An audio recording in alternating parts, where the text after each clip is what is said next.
Halo, selamat pagi anak-anakku semua yang ada di rumah. Apa kabar hari ini? Pastinya baik ya. Ya, Bapak doakan semoga anak-anak semua beserta keluarga di rumah selalu dalam kondisi sehat dan berbahagia.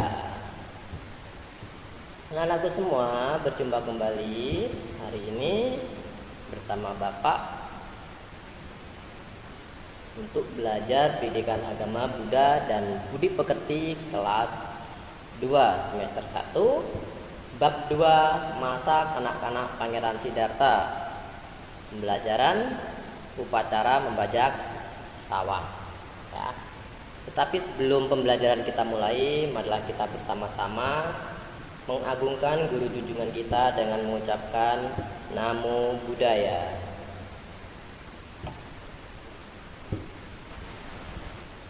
Selanjutnya, mari anak-anak semua kita membacakan doa pembuka belajar. Ya, semua anak bersikap anjali. Kita baca bersama-sama. Terpujilah Tuhan Yang Maha Esa, terpujilah Buddha, Dharma dan Sangha. Terpujilah para bodhisattva dan mahasatwa. Dengan ini saya berdoa, semoga saya dapat belajar dengan baik dan benar, agar menjadi anak yang pandai dan berbudi luhur. Semoga semua makhluk berbahagia. Sadu, sadu, sadu. Selanjutnya kita praktekkan meditasi dengan duduk hening. Ya, ambil posisi duduk yang rileks, atau duduk bersila boleh.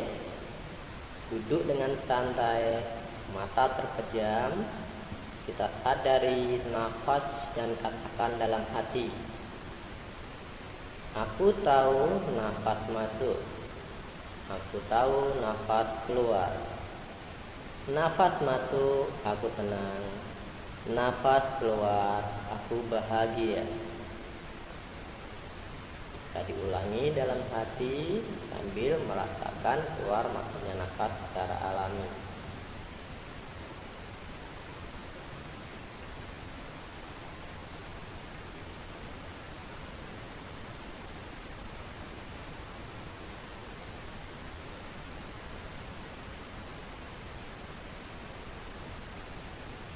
Duduk hening selesai.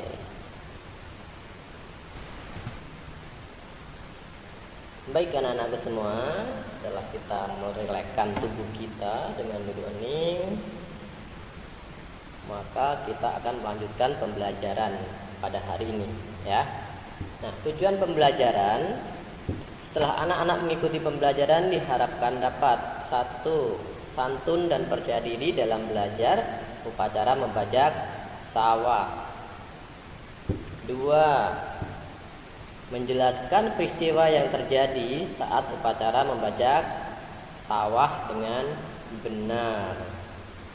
Yang ketiga, menuliskan cerita bagaimana saat petani bercocok tanam dengan benar. Ya, itu 3 hal yang diharapkan dari tujuan pembelajaran hari ini. Ya, kita lanjut. Nah, ayo anak-anak, kita mengingat bersama gambar apakah ini? Iya betul, gambar ke-1 adalah ketika Pangeran Siddhartha masih baby atau masih bayi.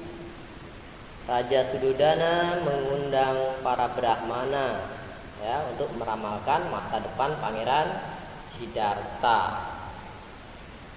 Terus gambar kedua, betul, Ratu Mahamaya meninggal ya.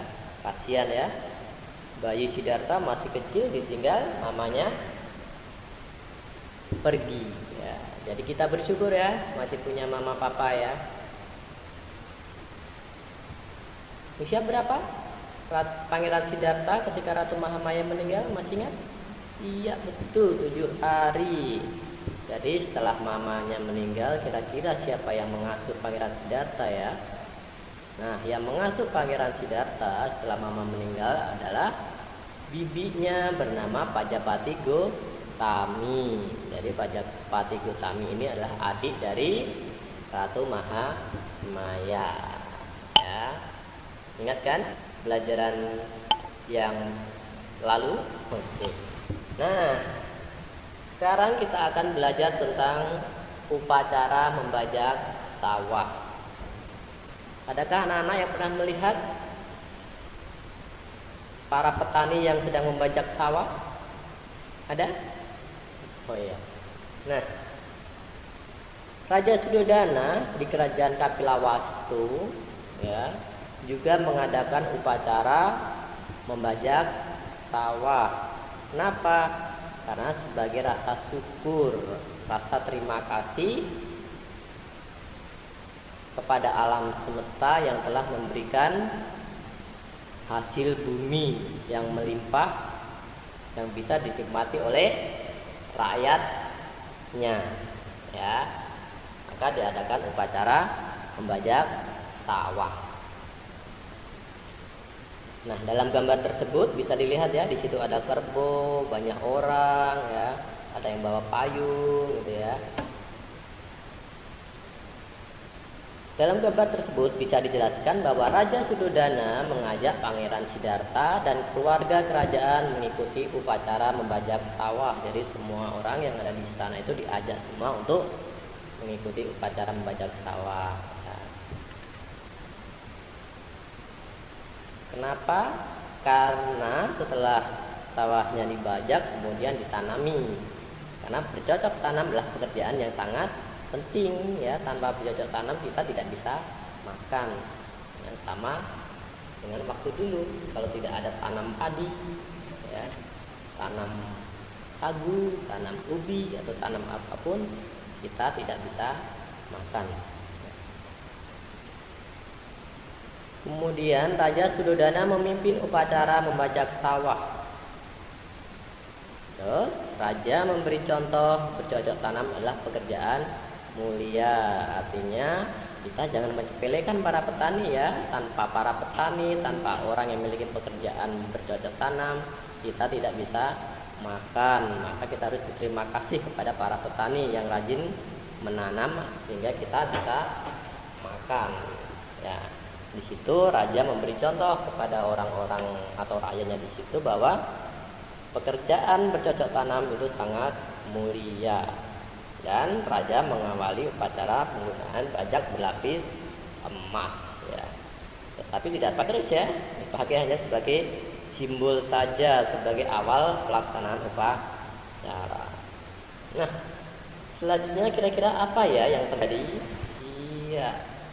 Pada saat upacara membajak sawah, ternyata ada peristiwa-peristiwa yang sangat penting berhubungan dengan Pangeran Siddhartha, ya, dimana di situ Pangeran Siddhartha melihat kerbau dicambuk agar bisa menarik bajaknya. Jadi pada saat itu petani membajak itu dibantu oleh kerbau. Kalau kerbau gak mau jalan, dipukul, dicambuk biar dia bisa jalan dan menarik bajak tersebut.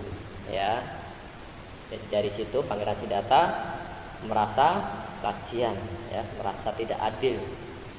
Orang yang menikmati, tapi kerbau yang disakiti, gitu ya, yang muncul dalam pemikiran Pangeran Siddhartha kecil. Ya.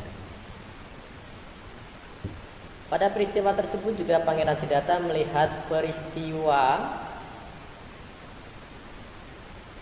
saat kadal asik makan semut, ya, tiba-tiba kadalnya dimakan ular. Terus ular tersebut dimakan burung elang. Nah, di situ muncul pemikiran dari Pangeran Siddhartha bahwa binatang saling membunuh untuk mempertahankan hidup, ya. Dia sangat merasa kasihan. Nah, dalam perenungannya tersebut, merenung peristiwa yang telah dilihatnya, Pangeran Siddhartha kemudian meditasi di bawah pohon jambu, ya. Pada saat meditasi di bawah pohon jambu, beliau menggunakan objek pernafasan sampai mencapai tingkat konsentrasi tahap ke-1 yang disebut dengan jana ya. Jadi anak-anakku semua bisa berlatih terus tuh meditasi di rumah ya, dengan menyadari keluar masuk nafas seperti yang dilakukan oleh Pangeran Siddhartha waktu kecil ya. Dan anehnya lagi, bayangan pohon tetap melindungi Pangeran Siddhartha walaupun matahari sudah berpindah. Artinya bahwa ketika matahari tadinya di timur, kemudian pindah ke atas, kemudian ke barat, bayangan dari pohon itu tetap melindungi ya. Coba kalau anak-anak berdiri di bawah sinar matahari atau di luar lah ya, bayangannya pasti akan mengikuti atau bertolak arah dengan sinar matahari ya. Kalau mataharinya di timur, kita berdiri, pasti bayangannya ada di sebelah barat gitu ya. Tapi yang terjadi pada Pangeran Siddhartha saat meditasi itu tidak ya, bayangan itu tetap melindungi ya, jadi tidak bergerak walaupun matahari berpindah atau bergeser ya. Selanjutnya pada peristiwa tersebut Raja Suddhodana memberi penghormatan yang kedua kepada Pangeran Siddhartha ya. Jadi melihat Pangeran Siddhartha sedang meditasi di bawah pohon jambu, kemudian Raja Suddhodana memberikan penghormatan yang kedua ya, karena peristiwa ini sangat luar biasa. Jadi Raja Suddhodana memberi penghormatan yang pertama itu ketika Pangeran Siddhartha lahir dan diramalkan akan menjadi manusia besar. Itu yang pertama ya, yang ke-1.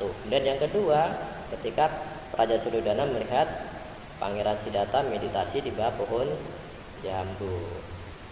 Ya. Nah, sekarang aku tahu ya dari pembelajaran tersebut ternyata bercocok tanam adalah pekerjaan yang penting dan mulia ya, karena sangat bermanfaat, sangat membantu orang banyak.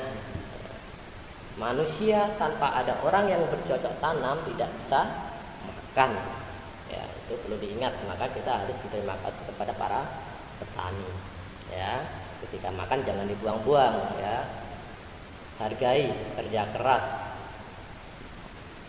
para petani ya. Kalau makan ambil secukupnya ya, jangan sampai gak habis kemudian dibuang. Sekarang aku tahu Pangeran Siddhartha melihat peristiwa yang berkesan pada saat upacara membajak sawah ya. Jadi Pangeran Siddhartha itu melihat hal-hal tersebut sangat berkesan sekali ya, melihat kerbau dicambuk, melihat binatang saling makan ya. Maka timbul perenungan, kemudian dia melakukan meditasi sehingga mencapai tingkat konsentrasi tahap 1 atau jana. Yang ketiga ini ya, Pangeran Siddhartha meditasi di bawah pohon jambu dan mencapai tingkat konsentrasi tahap 1 atau jana 1 ya.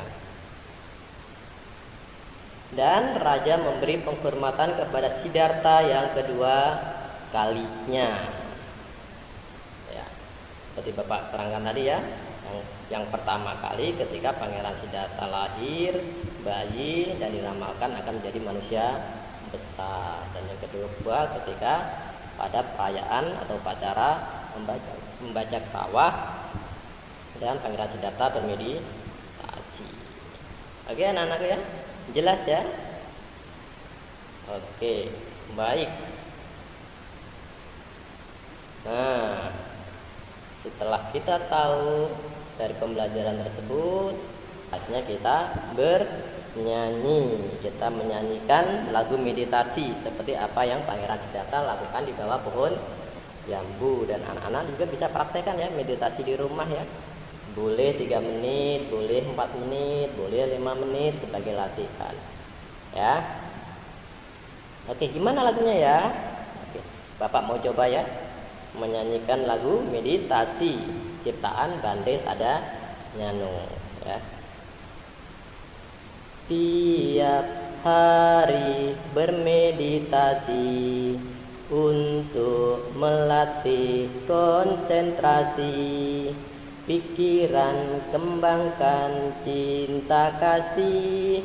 Hati bersih, jiwa bersih, semua bersih. Kira-kira seperti itu ya lagunya ya. Nah, Bapak akan pasang musik, anak bisa melihat teksnya dan mengikuti suara musik sambil bernyanyi. Yuk, sama-sama yuk.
Iya, enak kan anak-anakku lagunya didengarkan? Ya, anak-anak bisa ulang lagi ya, bisa nyanyikan kembali, dihafalkan lagu meditasi ya. Bagus lagi kalau kita praktekkan setiap hari ya, sebelum tidur meditasi ya, bangun meditasi ya. Nah, baiklah anak-anakku semua, kiranya cukup sekian dulu pembelajaran kita pada hari ini. Terima kasih, semoga apa yang kita pelajari pada hari ini bisa memberikan manfaat bagi kita sendiri dan memberikan manfaat kepada orang lain ya. Mari kita bersama-sama membacakan doa penutup belajar. Terpujilah Tuhan Yang Maha Esa, Triratna, para Buddha dan Bodhisattva. Terima kasih kepada semua orang yang telah membantuku belajar hari ini. Semoga mereka diberkati kesehatan dan kebahagiaan. Semoga ilmu yang kupelajari berguna bagi diriku dan orang lain. Semoga semua makhluk hidup berbahagia. Sadu, sadu, sadu. Terima kasih. Mari kita bersama-sama mengagungkan nama guru junjungan kita. Namo Buddhaya.